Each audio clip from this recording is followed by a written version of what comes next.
امام حسین کو بولا جائے کسی کی زبان نہیں کھلے گی، سیدہ کائنات کو بولا جائے کسی کی زبان نہیں کھلے گی،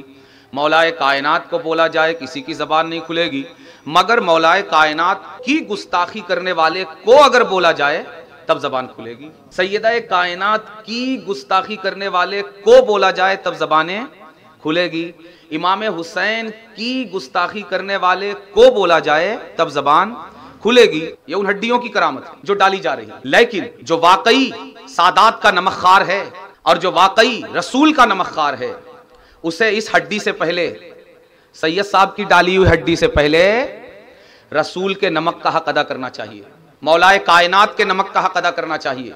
سیدہ کائنات کے نمک کا حق ادا کرنا چاہیے، اور سرکار سیدنا امام حسین شہید کربلا اور دیگر شہدائے کربلا کے نمک کا حق ادا کرنا چاہیے۔ ورنہ ان سید صاحب کو یہ اچھی طرح سمجھنا چاہیے کہ اگر یہ ان آقاؤں کے نمک کا حق ادا نہیں کر رہے ہیں تو آپ کی ہڈی کا حق ادا کیا کریں گے؟ جب تک ملتی رہے گی دم ہلاتے رہیں گے، جس دن ڈالنا بند کر دیں گے دم کی حرکت بھی بند ہو جائے گی۔